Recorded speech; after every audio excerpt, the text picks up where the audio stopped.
오늘 에베소 6장 12절의 말씀을 중심으로 영적 싸움이라고 하는 주제를 가지고 오늘 다시 말씀을 나누도록 하겠습니다. 우리의 씨름은 혈과 육을 상대하는 것이 아니요. 이 말을 처음 들을 때 이해가 안 되는 사람들이 있을 거예요. 왜냐하면 우리는 보통 누구하고 싸웁니까? 사람하고 싸웁니다. 우리가 책상하고 싸우진 않아요. 우리가 여기 있는 이 테이블하고 싸우진 않아요. 우리가 보통 싸운다고 할 때는 사람하고 싸워요. 내가 누구랑 싸운다? 사람하고 싸워요. 사람하고 싸우지 가방하고 싸우니까? 음식하고 싸우니까? 아니에요. 그런데 여기 보니까 혈과 육을 상대하는 것이 아니라는 거예요. 우리의 상식을 깨트리고 있어요. 지금 이스라엘하고 하마스가 싸우고 있어요. 알고 있죠? 이게 지금 점점 싸움이 확전될 가능성이 커요. 이게 만약에 확전이 되면요, 이 사이를 틈타가지고 중국이 대만을 또 쳐요. 왜냐하면 중국은 호시탐탐 대만을 지금 탈취하려고 계속 지금 기회를 노리고 있거든. 왜냐하면 미국이 지금 우크라이나, 러시아 싸움 때문에 정신이 없어. 거기다가 이스라엘하고 하마스까지 싸워. 정신이 없어. 그 다음에 이 일로 인해서 막 그 이슬람 여러 나라들이 막 지금 들썩들썩거리고 있어. 자, 이런 와중에 정신이 없잖아, 미국이. 요럴 때 우리 중국이 대만을 치자. 그래서 중국이 만약에 대만을 치는 일이 진짜 생기면은요, 우리 대한민국은 많은 사람들이 얘기하기를 거의 남북 전쟁이 일어날 걸로 보는 거예요. 중국이 대만을 치게 되면은 이 극동아시아에 전쟁이 일어나는 거잖아요. 그러면은 여기에 어떤 형식으로든 북한이 개입하게 될 거고, 이렇게 되면은 남북한도 안전치 않다. 그래서 지금 이 세계 정세가 어떻게 흘러갈지 지금 우리는 살얼음판을 걷는 것 같은 그런 그 시기를 거치고 있는 거예요. 그래서 이 시즌에는 우리가 깨어서 기도하고 깨어서 간구하고 깨어서 하나님께 부르짖을 때예요. 정말 중요한 시즌이에요. 근데 여기서 중요한 거는 이스라엘과 하마스 사람들끼리 싸우는 거예요. 그죠? 그런데 오늘 말씀해 보니까 이거 사람들끼리의 싸움이 아니라는 거야.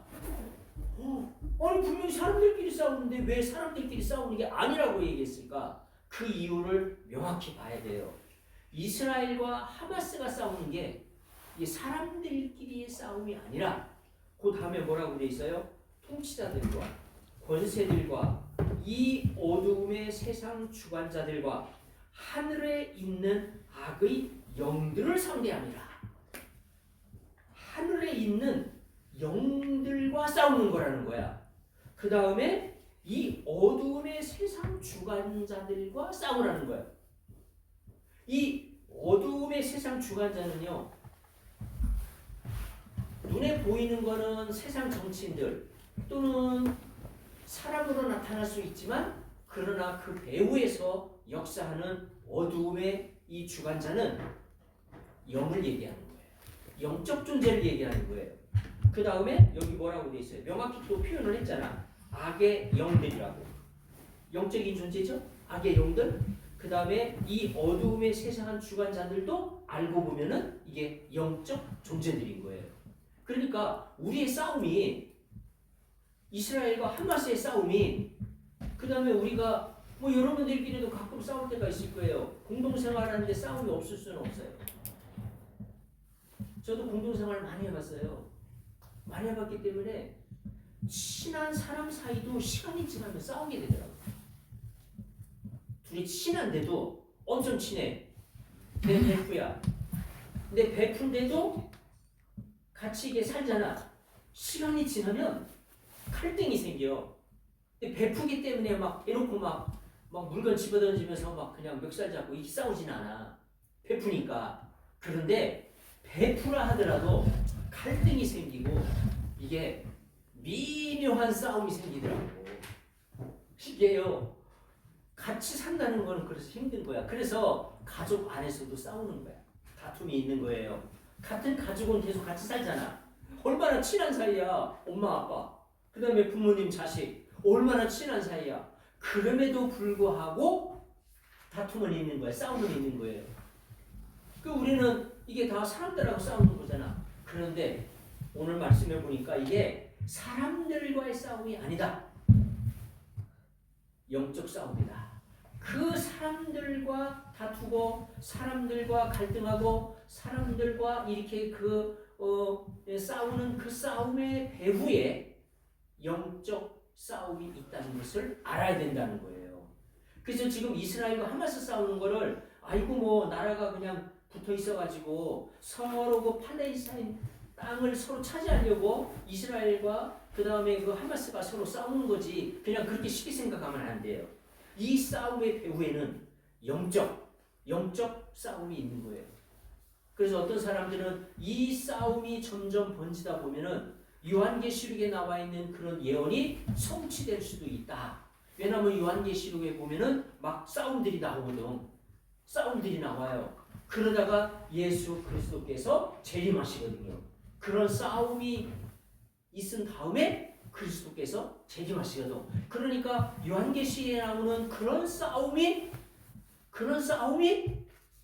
일어날 수도 있다. 그런 영적 싸움이 일어날 수도 있다고 해석하는 사람들도 있더라고요.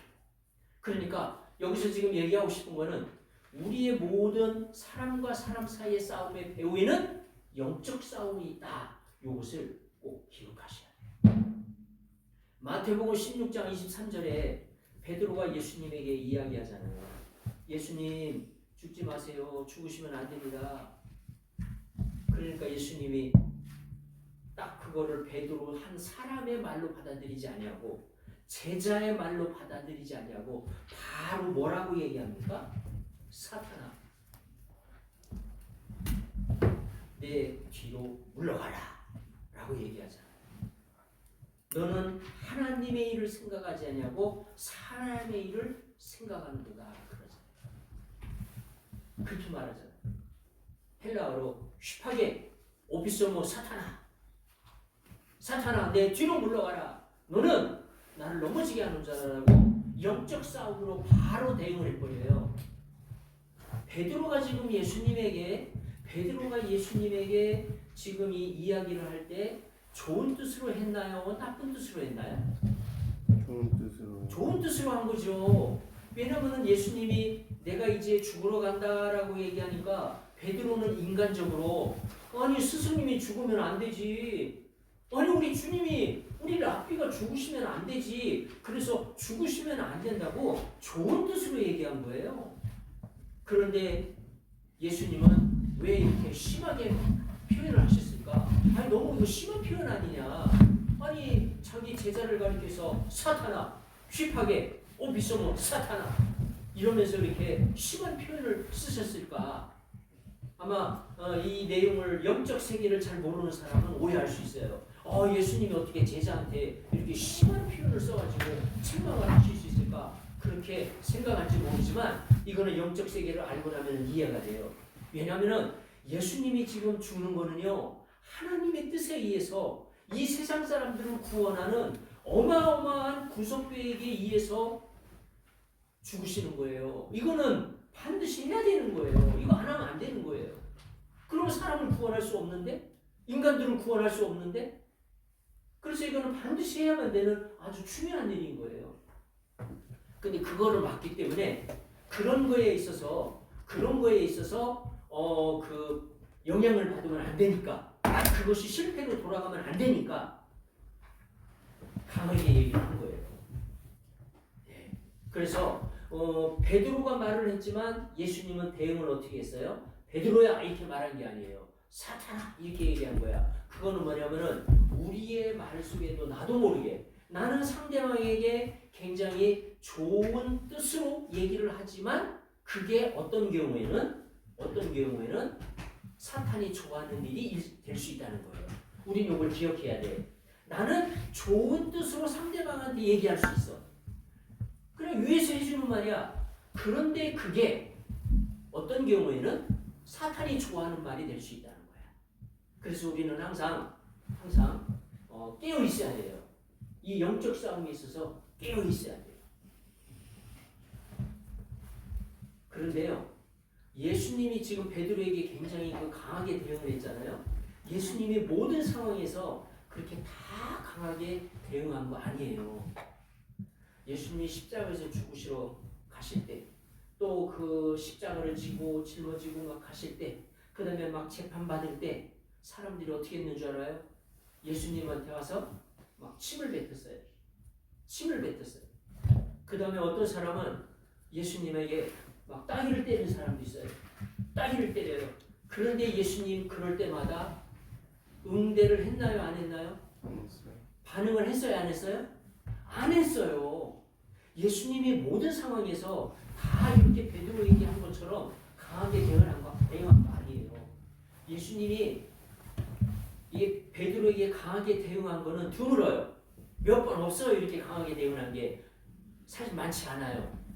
대부분은 예수님은 침묵하시고 참고 견디고 받아들이고 다 그거를 그냥 묵묵히 지나가셔요. 묵묵히 지나가요. 예수님이 그 십자가에 그 못 박힐 때 어떤 사람은 네가 하나님의 아들이냐? 그러면 지금 네가 내려와서 너를 구원하고 또 여기 있는 이 사람들을 구원해라. 네가 하나님의 아들이면은 지금 내려와서 너를 구하고 또 나를 구해라. 그래서 그 예수님과 함께 그 옆에 십자가에 매달렸던 사람도 막 그렇게 얘기하잖아요. 이 말은 얼마나 심한 말인 줄 아세요? 네가 하나님 아들이냐? 그러면 당장 내려와서 너를 살리고 나도 살려라. 이렇게 얘기하는 말은 굉장히 심한 말이에요. 어떤 사람이 저보고 네가 목사냐?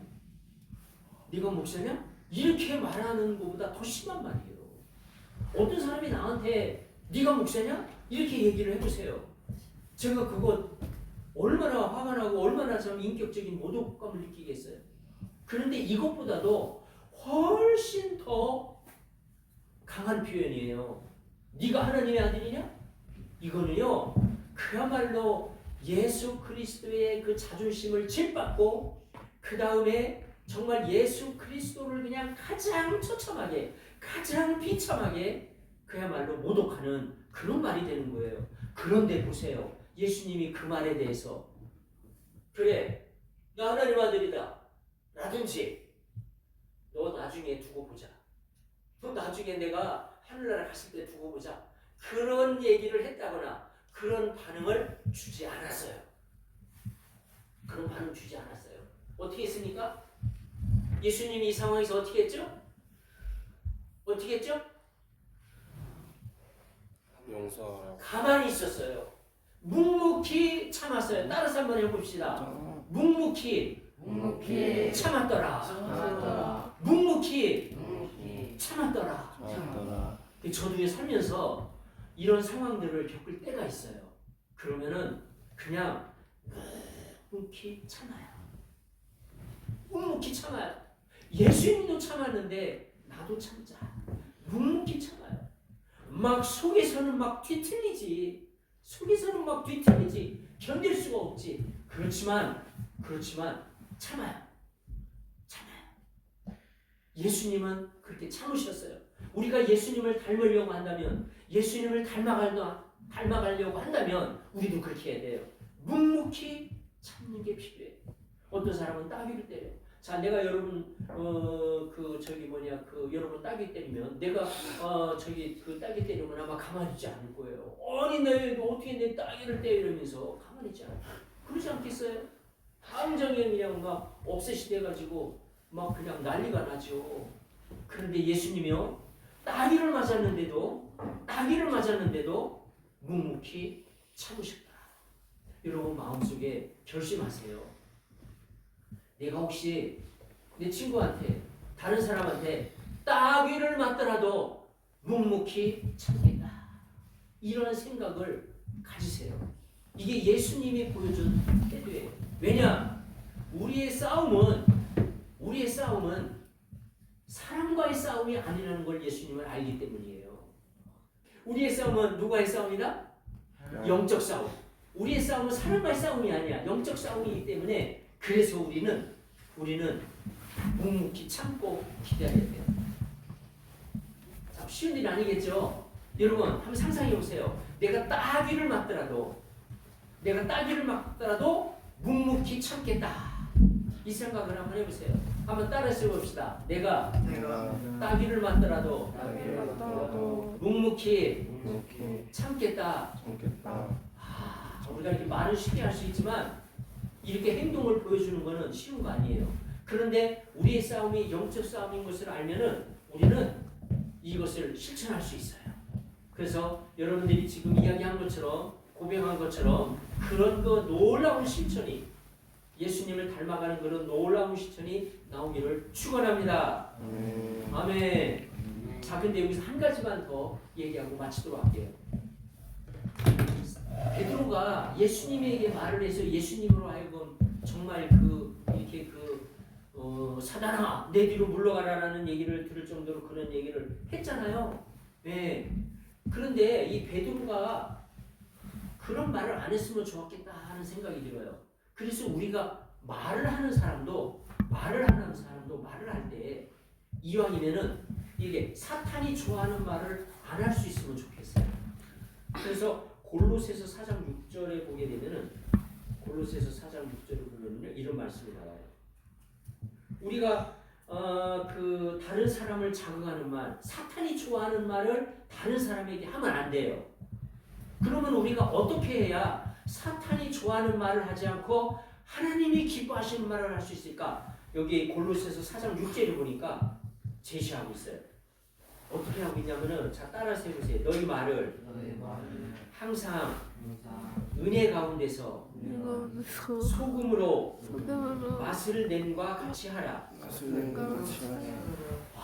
우리가 말을 할 때 말을 할 때 소금으로 음식의 맛을 내는 것처럼 우리 말이 맛있게 되도록 하라는 거예요. 우리 말이 맛있어야 돼요. 맛있어야 돼요. 만약에 여러분 친구 중에 누가 이렇게 얘기를 했는데 그 말을 들을 때 좀 이렇게 화가 나.